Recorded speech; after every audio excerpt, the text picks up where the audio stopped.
His Divine Grace A.C. Bhaktivedanta Swami Prabhupada. The movement he started is now known to millions around the world, yet he himself remained in the background. Without personal ambition, he worked humbly to spread Krishna consciousness, devotional service to the Supreme Personality of Godhead. Yet his achievements and personal character did not go unnoticed. The world's leading scholars and religionists praised his unique contribution, and thousands grew to love him as their dearmost friend and well-wisher. In his memory, his disciples erected a stunning memorial in the hills of West Virginia, now visited by 500,000 people a year. In this and many other ways around the world, Srila Prabhupada is offered expressions of love by those whose lives he most deeply touched.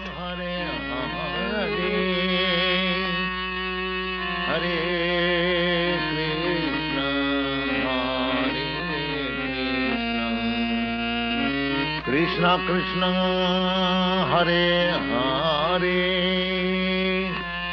Hare Rama Hare. Always remember Krishna, God, and never forget him. This was the goal of the rich spiritual culture that flourished in India for thousands of years. Even today, Lord Krishna is remembered and glorified through monumental achievements in architecture, art, drama, music, dance, and philosophy.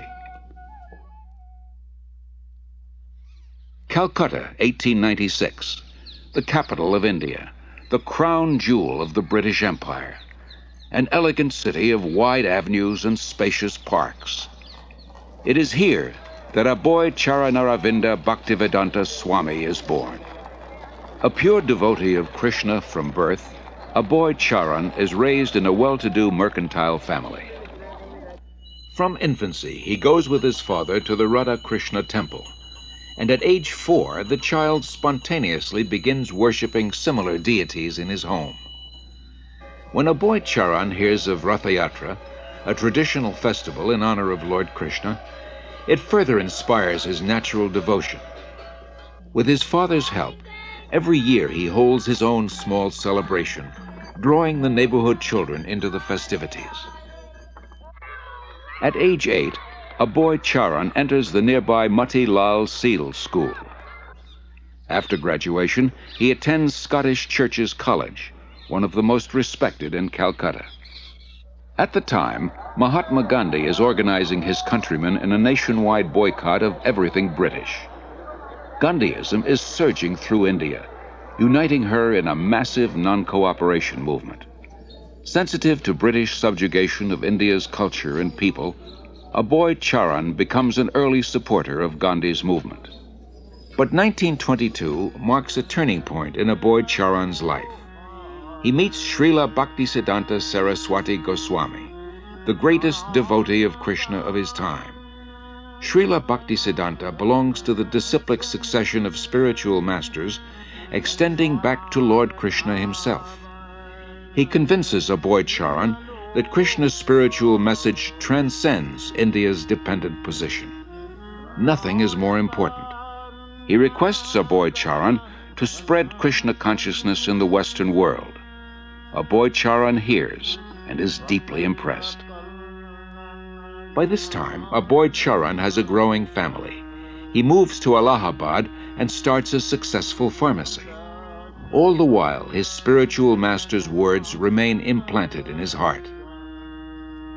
In 1933, he becomes a disciple of Srila Bhaktisiddhanta, who comments, "He will do everything in due time."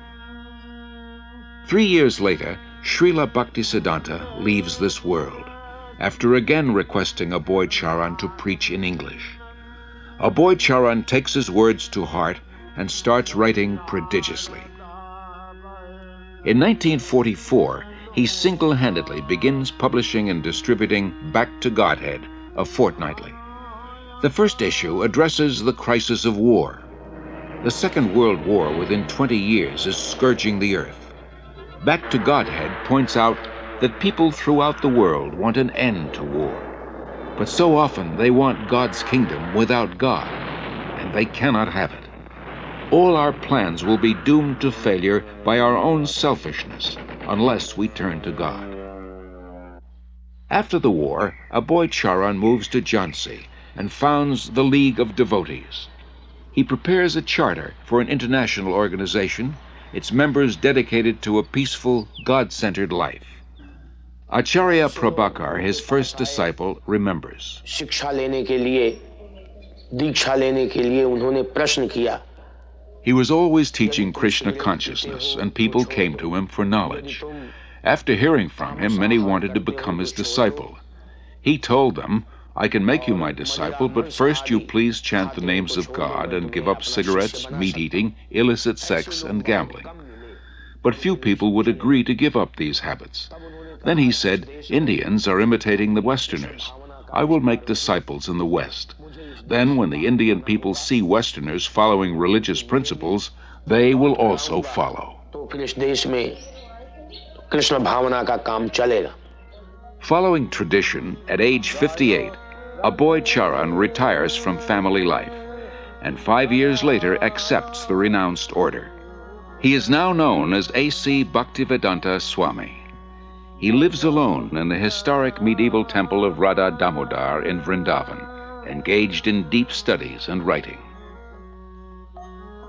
It was in Vrindavan that Lord Krishna revealed his pastimes 50 centuries ago, and saintly persons throughout the ages have worshipped this land as the most sacred on earth. Unlike other holy men who live there, Bhaktivedanta Swami is not thinking of retiring. For him, Vrindavan is a source of inspiration, an ideal place to chant, worship, and write. Here he begins work on his life's masterpiece, translation and commentary on the monumental devotional classic Srimad Bhagavatam. Bhaktivedanta Swami calls it a cultural presentation for the re-spiritualization of the entire human society. But often he leaves Vrindavan to print his magazine and books in nearby Delhi. Traveling takes time and tolerance, but Bhaktivedanta Swami accepts it as part of his spiritual mission to broadcast devotional service to Lord Krishna. He writes, "Our leaders have carefully set aside the treasure house of India's spiritual asset, and they are imitating the Western material way of life. But people are more unhappy than ever before because of the exclusion of the most important part of life, the spiritual aspect." In Delhi, Bhaktivedanta Swami personally distributes copies of Back to Godhead, and with small donations, struggles to maintain the publication. He regularly sees Surendra Kumar Jain, a printer. It was somewhere in the month of February 1956 that I first met Prabhupada. He came to my press for getting the magazine printed, Back to Godhead. I found that it was not very easy for him to collect money. He would come to the press practically every day, and after the printing was done, he would do everything himself. But he was a dedicated person, a very committed person. And at the times when he was not in a position to pay the bills, I would ask him, "Why are you running this? Why don't you stop it?" He would say, "No, it is my mission. And one day, Surendra Kumar, you will see that I will succeed in my mission." By 1964, Bhaktivedanta Swami completes 3 volumes of Srimad Bhagavatam. Prime Minister Lal Bahadur Shastri lauds his accomplishment and recommends his books for placement in India's public libraries. Sumati Morarji, chairman of the Scindia Steamship Company, gives contributions for printing Bhaktivedanta Swami's books and arranges for his passage to America. And he used to come every evening. And one day he said that he would like to go to America. I was surprised. I said, "Swamiji, don't go there. You are too old to go, and it will be too cold for you." Still he insisted. So I said, "All right." So I made arrangement for him to go by Jaladuta. On way, while he was passing through Suez, that day was Lord Krishna's birthday, and he gathered all the people on board the ship, all the crew members, officers, and recited some shloka, and then some prasad was distributed to them and all that. Bhaktivedanta Swami, a lone mendicant, 70 years old, traveling halfway across the world. His only resources, the message he carries and his unflinching faith. The voyage on the Jaladuta proves a great trial. Bhaktivedanta Swami endures seasickness and then suffers severe chest pains. In 2 days, he has 2 heart attacks. If another comes, he thinks he will surely not survive. But gradually, he recovers. He writes, "I feel today better, but I am feeling separation from Vrindavan. I have no qualification, but I have taken up the risk just to carry out the order of my spiritual master." September 17th, 1965. The Jaladuta arrives in Boston Harbor. On board, Bhaktivedanta Swami writes, "My dear Lord Krishna, you are so kind upon this useless soul, but I do not know why you have brought me here. Most of the population here is absorbed in material life. How will I make them understand your message? I can simply repeat your words, and if you like, you can make my power of speaking suitable for their understanding. I have no devotion, nor do I have any knowledge, but I have strong faith in the holy name of Krishna. I have been designated as Bhaktivedanta, devotion with knowledge, and now, if you like, you can fulfill the real purport of Bhaktivedanta. Signed, the most unfortunate, insignificant beggar, A.C. Bhaktivedanta Swami." Bhaktivedanta Swami first stays in Butler, Pennsylvania, in the home of a friend's son, Gopal Agarwal, and his wife Sally. The Swami was a friend of my husband's father, Mr. Agarwal, in Agra, India. And he asked me to sponsor the Swami, and that's what I did. And that's why he came to our house in the middle of the night one night. He stayed with us for a month in Butler. And I learned, over the time, I learned to love him as I would a father-in-law. He was a very sensitive and kindly type of person. He was indeed one of the most unusual men I've ever known in my life. The Swami came with so few possessions. He came with the clothes he had on his back. He had a typewriter, and he had his books. And he had a bag of cereal. Imagine coming to a country on the other side of the world with so little, and yet he came with so much in himself. The Swami brought a pan with him in which he cooked his food, and in fact cooked our lunch too. Our little boy was only 6 months old when he came, and the Swami was there when Bridge first stood, and he laughed and laughed to see him stand up.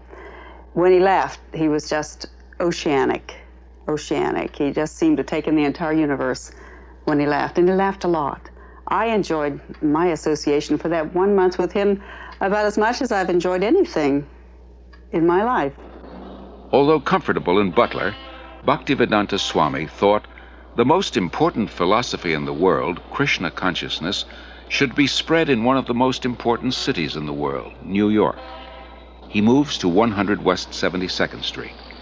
3 months later, his typewriter and tape recorder for translating are stolen. Bhaktivedanta Swami later said, "I came to America risking my life. I was physically unfit and at the fag end of my days. Sometimes I did not know where to live, nor was I used to the severe cold. Seemingly I was alone for 1 year, but I never felt alone. I always felt the presence of my spiritual master, so I did not lose my enthusiasm, despite all difficulties." Bhaktivedanta Swami arrived in America during a decade of discontent. There's widespread dissatisfaction with America's war in Vietnam and with what some consider her racist, exploitative dealings at home and abroad. Disillusioned by the establishment, the youth create a counterculture of their own. Around the time Bhaktivedanta Swami came, waves of Americans are breaking away from the status quo, searching for an alternative. For a short time, Bhaktivedanta Swami lives in the Bowery in a loft given by a friend. Mukunda Goswami, who was attending his classes at this time, tells of their first meeting. He wore very thick glasses and had a big Sanskrit book spread out before him. His voice was very deep and resonant. He spoke with great authority, and the Sanskrit shlokas he spoke were very beautiful, very melodious. He was obviously a very distinguished scholar, and I became very curious, almost astonished as to how someone of his stature, he looked very much like an aristocrat, could be living and residing in the Bowery, the Skid Row of New York. And afterwards, I approached him to speak. I was standing, and he was sitting on his small dais, so he was looking up at me, and he had the look of a very happy, innocent young child. And I could see that he actually had all the time in the world for me. He wasn't short of time. I asked questions, he would answer. Then after some time, he moved to a somewhat better neighborhood on 2nd Avenue. We helped him rent a small storefront there, and he had an apartment in the back. And within a few weeks' time, this little storefront on 2nd Avenue, on the Lower East Side of New York, which was then populated by thousands of young hippies, had been transformed into a beautiful Krishna temple. Allen Ginsberg, I remember, began to come at that time. When he moved down the Lower East Side, I thought that was a stroke of brilliant social judgment, because traditionally, Swamis, yogis, Zen masters all moved uptown to the rich and were sponsored and funded by the rich, and you would find Krishnamurti living in elegant apartments on the Upper East Side, with drawing rooms and French furniture, and here was Bhaktivedanta, like in the depths of Calcutta, where the hippies were, and where the acid heads were, and the freaks, and the amphetamine heads, and the meth monsters. So it seemed like he was actually bringing some kind of ray of song and light to the right place, the lower depths where it was needed, and where, of course, the Lower East Side was the intellectual center in certain respects, in art and in advanced spiritual vibrations, particularly in the 60s. So it seemed historically just move on his part.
Celebration at Tompkins Square Park, which was last Thursday, or Thursday before last. And I knew I had been seeking a guru for a while. So Krishna sent me there, and I was there. And after meeting some of the initiates, I knew that the Swami really had to be into something. I came here in America in September 1965. I was wandering in the street, and some of the boys saw me, and gradually they came to me. My mission is to preach the philosophy of Lord Chaitanya, chanting Hare Krishna, Krishna Krishna, Hare Hare, Hare Rama, Rama Rama, Hare Hare. This transcendental vibration will cleanse the dirty things of the mind. It doesn't matter what he is.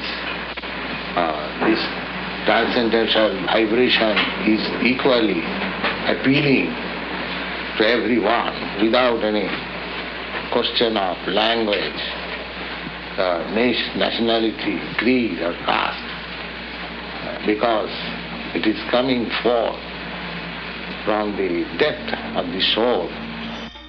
Krishna was all along preparing something, Bhaktivedanta Swami later wrote, and he brought you to me one by one, sincere boys and girls, to be trained in Krishna consciousness.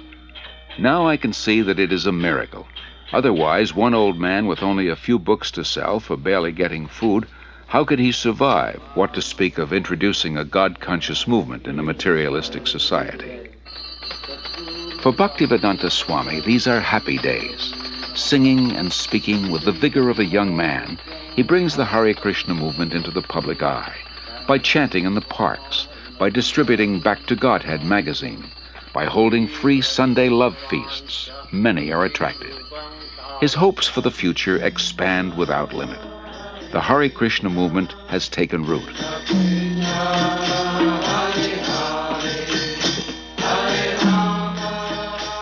Sometime in the spring of 1967, people handed me clippings from New York newspapers saying that there was a Swami in New York City. So I went to New York to look up this person and his movement. My first contact was with disciples apart from Bhaktivedanta Swami, and I was frankly somewhat disappointed by the disciples. They seemed to be not very informed about what they were doing. They were unclear about the whole thing.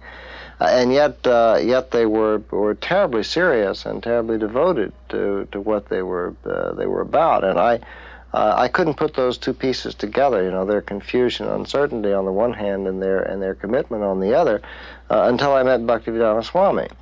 And as soon as I met him, which was after several visits to the temple, I realized that this was the person who really made the whole thing go. But the impressive thing about that was he was never himself in the center. He never said, you should do this because of me. He always said, you should do this and I should do this because of Krishna.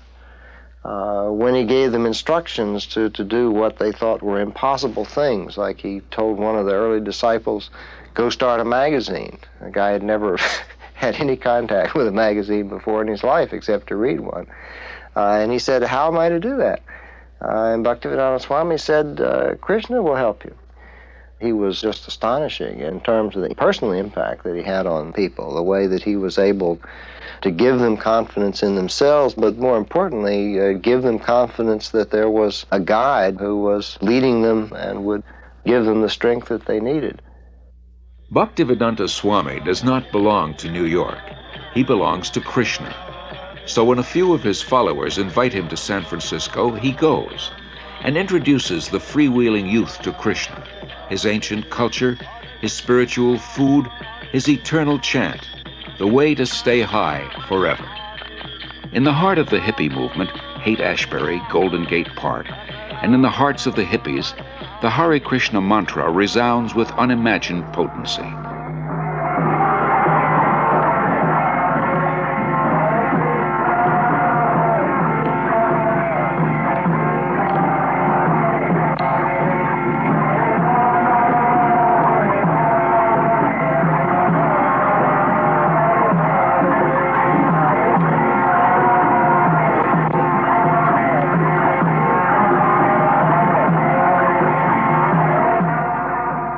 As in New York, Bhaktivedanta Swami gathers sincere followers. The Hare Krishna movement begins to grow. Bhaktivedanta Swami becomes respectfully known as Prabhupada, meaning one at whose feet the masters sit.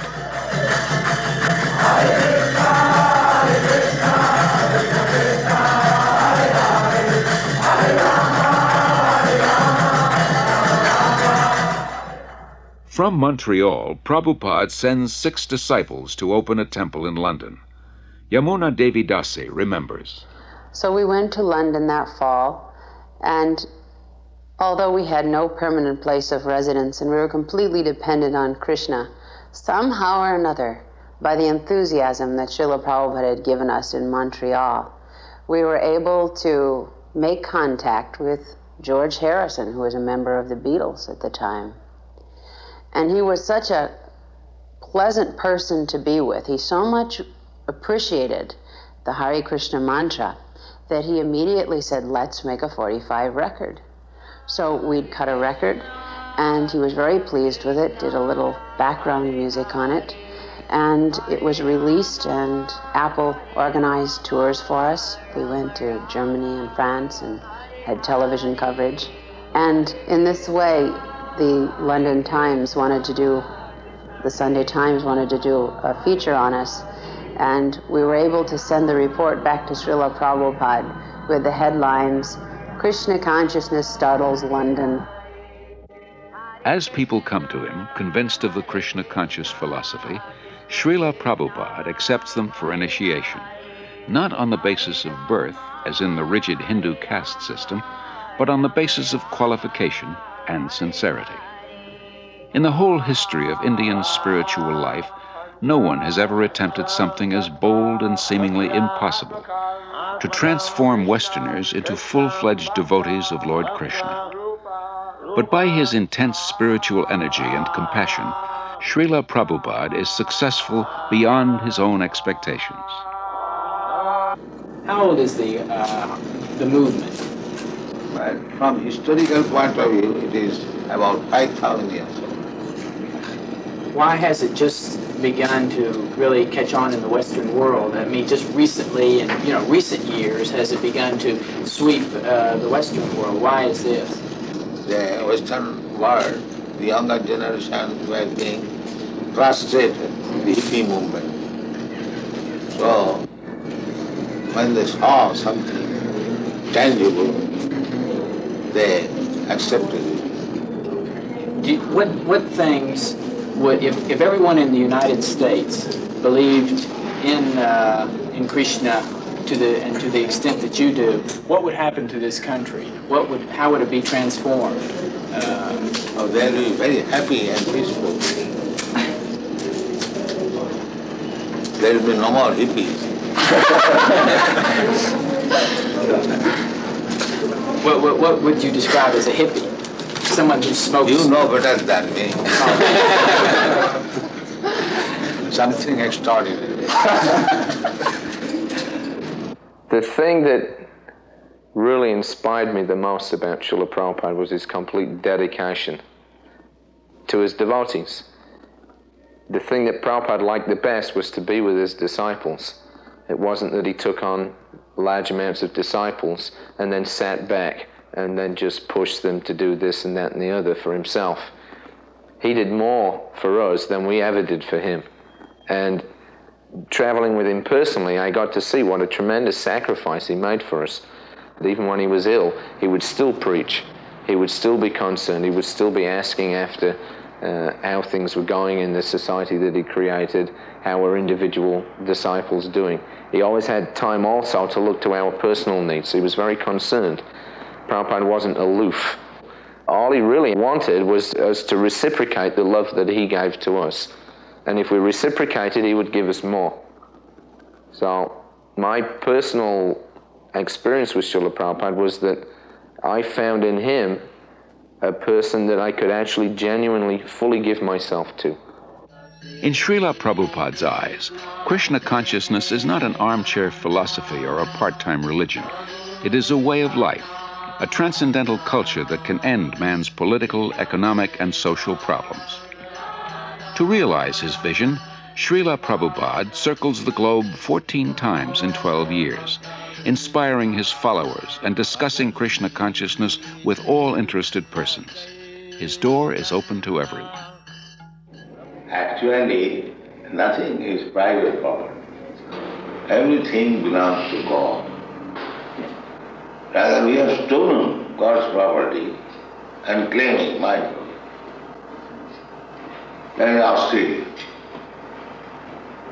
the Englishman came here, but is that the property of the Englishman? It was there. America, it was there. And when everything will be finished, it will be there. In the middle we come and claim, it is my property, and fight.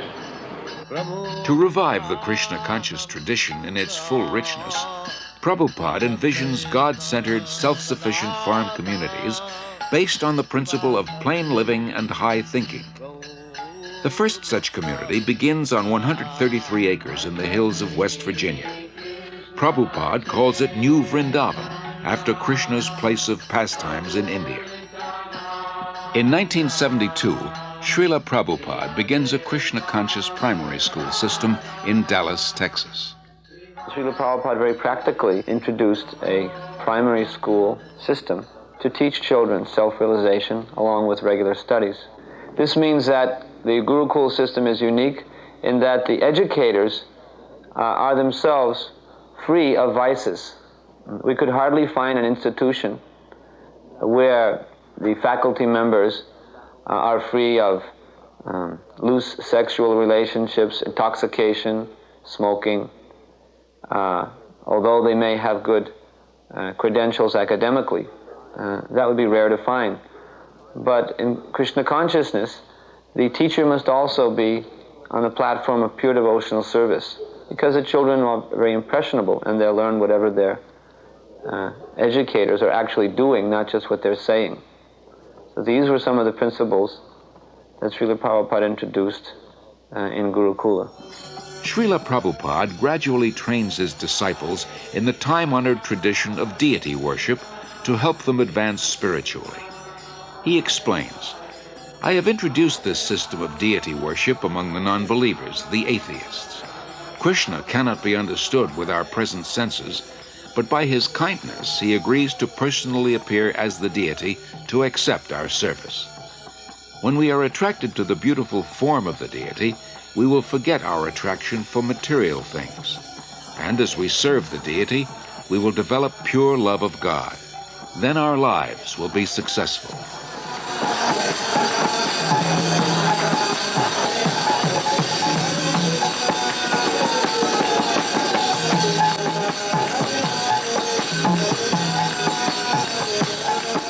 In Melbourne, Australia, Srila Prabhupada worships Lord Chaitanya, a divine incarnation of Krishna. By Chaitanya Mahaprabhu's mercy, we have installed the deity here in your country. You are very fortunate that Chaitanya Mahaprabhu has come to your country to teach you how you become free of all anxiety. This is Chaitanya Mahaprabhu's mission.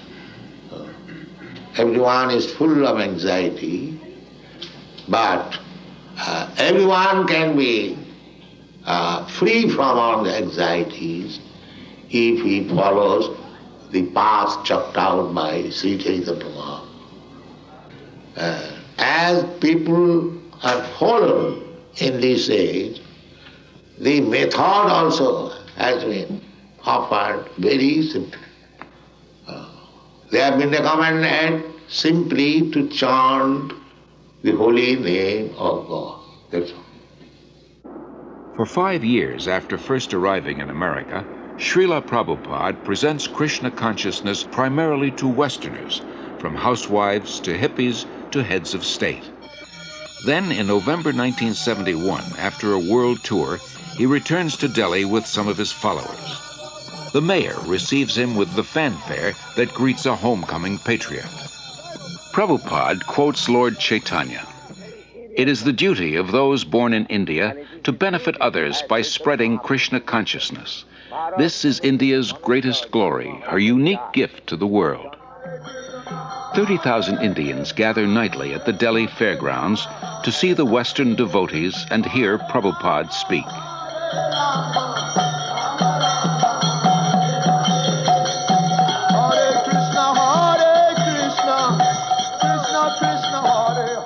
To bring about this change in India, that the revival of Krishna consciousness, Prabhupada's plan was to bring his dancing white elephants. He told us that when I bring my Western disciples to India, they will all come to see my dancing white elephants, he said.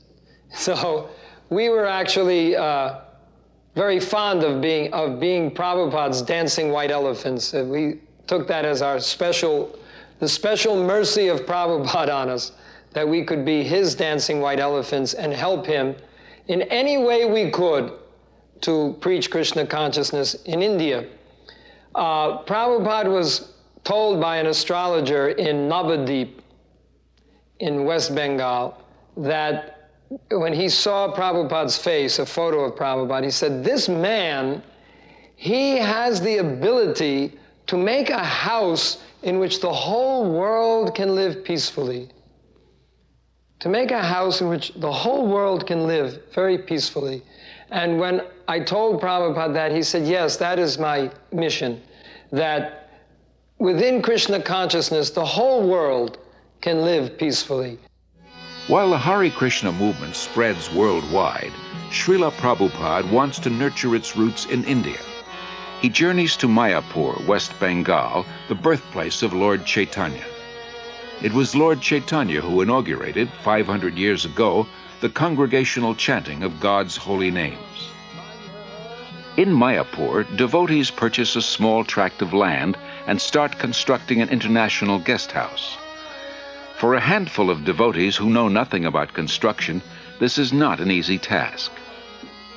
Srila Prabhupada directs and encourages them. For ourselves, he says, we are happy and satisfied living in a grass hut. But if we simply have a hut, who will come here? The more we develop our land, the more people will be attracted. Prabhupada plans to build a temple of understanding to house the world's largest planetarium, and around it, a spiritual city with schools, shops, farms, and many temples for worshiping Lord Krishna. Within the hearts of India's people is a natural respect for the eternal Krishna-conscious culture. Many come forward to take part in Srila Prabhupada's movement and accept initiation from him. No one should go hungry within a 10-mile radius of the temple, Prabhupada instructs. In March 1972, devotees start the ISKCON Food Relief Program, distributing prasad, vegetarian food offered to Lord Krishna. As the Mayapur project develops, Prabhupada invites his disciples from 6 continents to join together yearly on the anniversary of Lord Chaitanya's appearance. Prabhupada wants them to be purified and inspired by remembrance of the Lord in his holy land. In Vrindavan, Srila Prabhupada treats his followers to a guided tour of the holy places and personally relates Lord Krishna's pastimes. The devotees relish a bath in the sacred waters of the Yamuna River.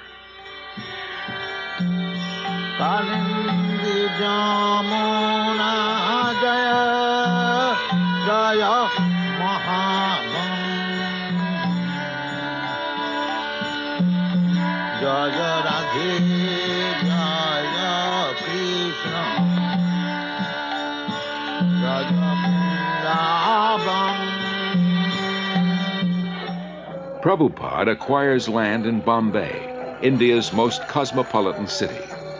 Although he has only a hut for a temple, Prabhupada envisions an international cultural center.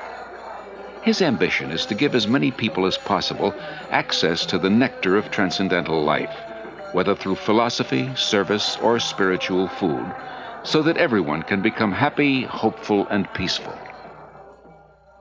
Dr. N.D. Desai, a leading Bombay industrialist, recalls. From 1971 through 1977, I must have met Prabhupada many, many times.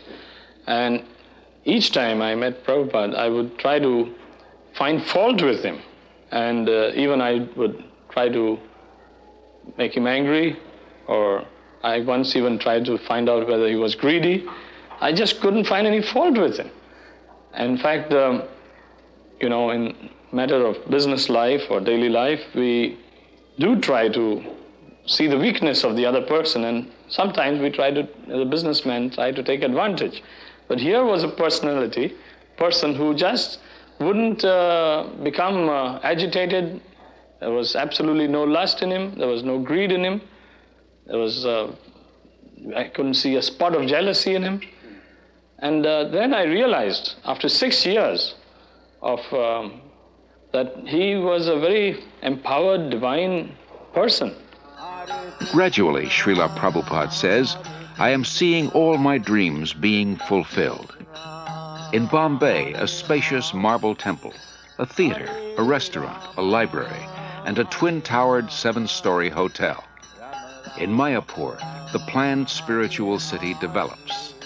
Hare Krishna, Hare Krishna, Krishna Krishna. In Vrindavan, the popular Krishna Balaram Temple, an international guest house, and a secondary school. Prabhupada sees his society grow into a worldwide confederation with more than 100 temples, restaurants, institutes, schools, and farm communities. 500 years ago, Lord Chaitanya predicted that one day the holy name of Krishna would be heard in every town and village of the world.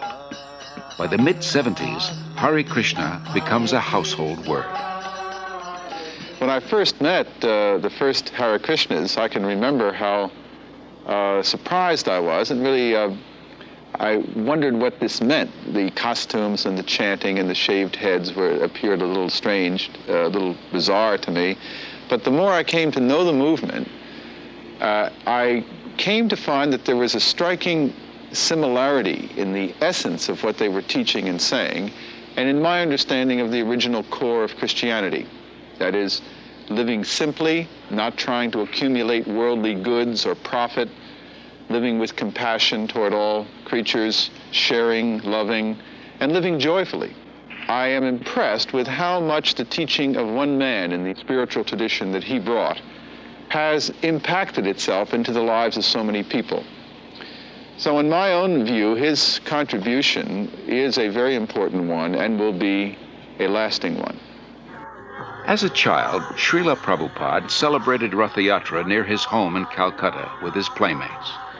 Years later, he is still celebrating the Ratha Yatra festival, but now on the main streets of 20 large cities around the world, and with hundreds of thousands of disciples and guests.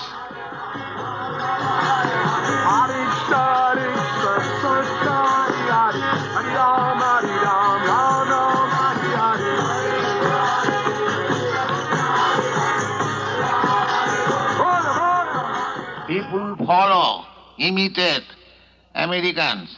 I am traveling all over the world. Everywhere I see they're trying to manufacture this skyscraper building, imitating your country. So, if you kindly become Krishna conscious and chant and dance in ecstasy, emotional love of God, the whole world will follow you and it will be Vaikuntha. There will be no more trouble. Thank you very much. Hare Krishna, Krishna Krishna, Hare Hare, Hare Rama, Rama Rama, Hare Hare. Hare Krishna, Krishna Krishna, Hare Hare, Hare Rama,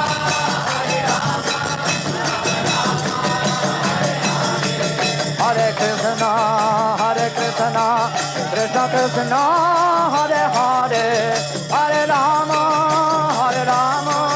Rama Rama, Hare Hare.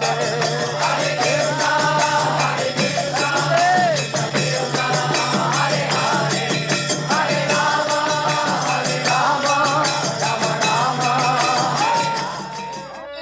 Whether before huge crowds or a few disciples or alone, Srila Prabhupada's mood of devotion prevails.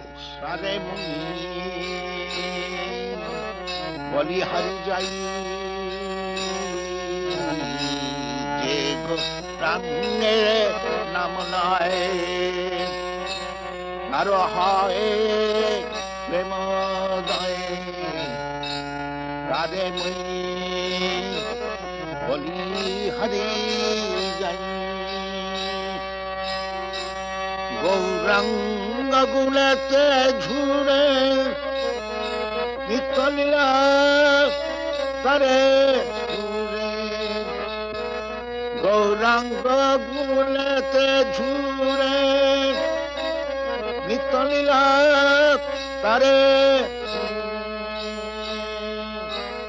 Se jana bhakti hari.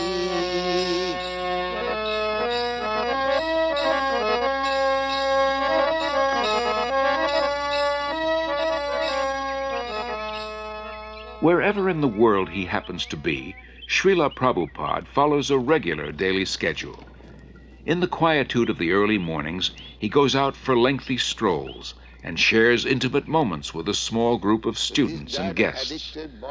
Rejecting superficial and dogmatic thinking, he carefully guides his students to increased insight and understanding. After his walk, Srila Prabhupada greets the deities of the Supreme Lord, offers obeisances, and lectures on a verse from Srimad Bhagavatam.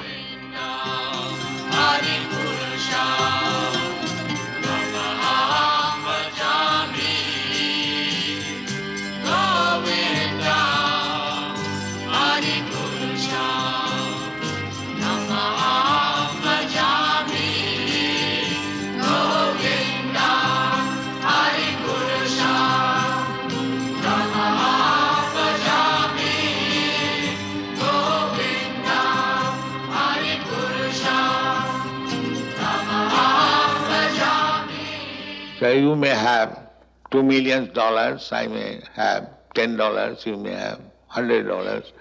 Everyone has got some riches. That is admitted. But nobody can say that I have got all the riches. That is not possible.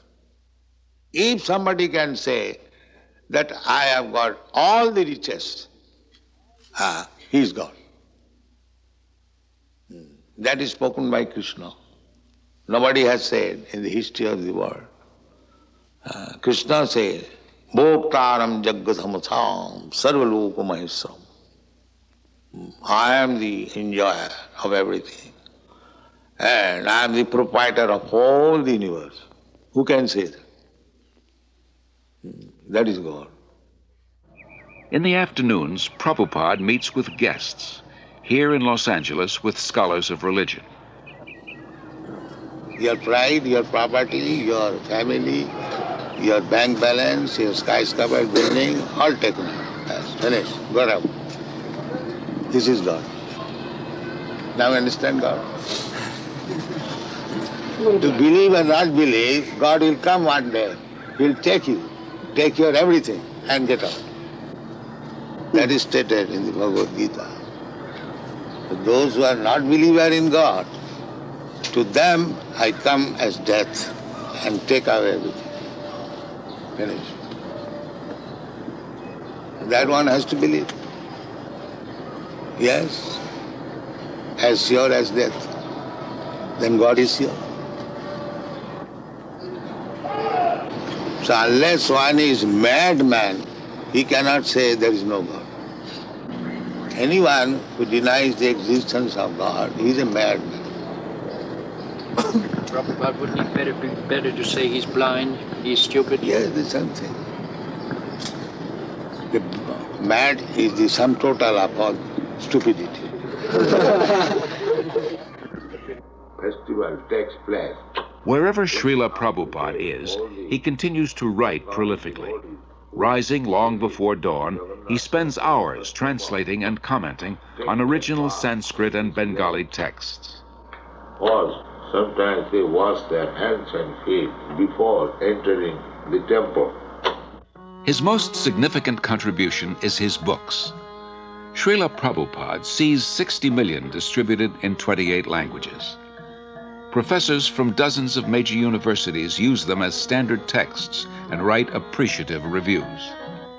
He also did a very important work in introducing to the Western world for the first time the devotional philosophy of Sri Krishna Chaitanya.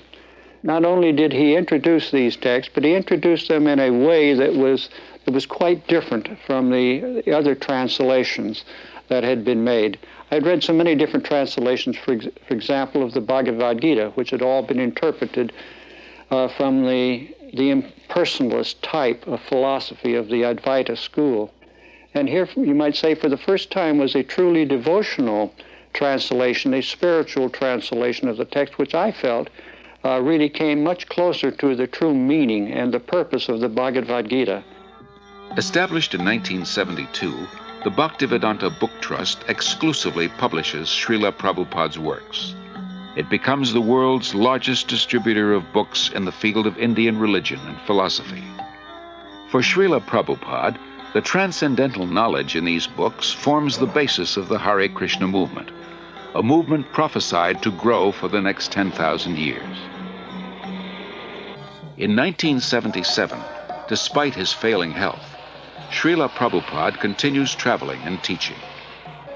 February 1977, the world's largest pilgrimage, Kumbh Mela in Allahabad, India. Millions gathered to bathe in the holy Ganges. Although physically weak, Srila Prabhupada attends. His disciples perform kirtan and distribute books and Back to Godhead magazines. Practically from the very beginning, Srila Prabhupada gave us notice that he would not always be with us. Of course, it was only a few months after he opened the storefront on 26th Second Avenue that he became very ill, and he had that heart attack or whatever it was, and it seemed even at that time that he might leave then. And he warned us. He said, I am an old man. I may leave at any moment. The notice is already given. 70 that has already passed. So Prabhupada was never under any illusion that he would remain forever in this world with us. But he said, my instruction will remain. And he trained us from the very beginning to follow his instruction and to use our individuality to execute his instruction for the glorification of Krishna. Although his illness steadily worsens, Srila Prabhupada speaks nightly at a program in Bombay. In May, he journeys to Rishikesh at the foot of the Himalayas to try to regain his health. There, he continues to instruct his intimate disciples. Then in October, Srila Prabhupada returns to his old home, Vrindavan, to spend his final days.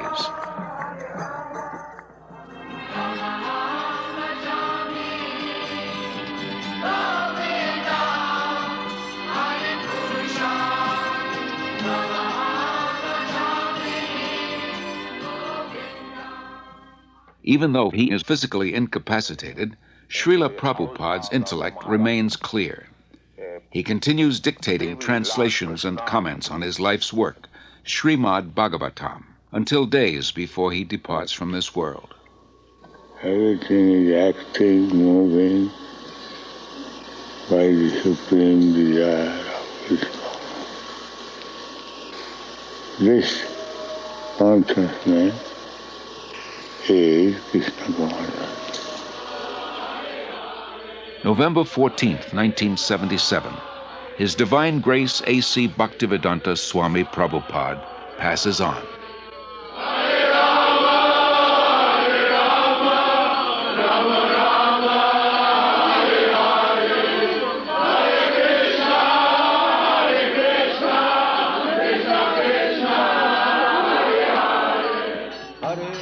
That divine personality who spoke on different subjects with thousands of meanings, who imparted knowledge in thousands of ways, and who inspired thousands of devotees, has now returned to his Lord, Sri Krishna. Being kind to his devotees, Lord Krishna gave them the association of Srila Prabhupada. Being independent in his desires, the Lord has now broken that association. Yet Srila Prabhupada remains. He lives forever in his teachings, and he lives forever in the hearts of his followers as their ever well-wisher.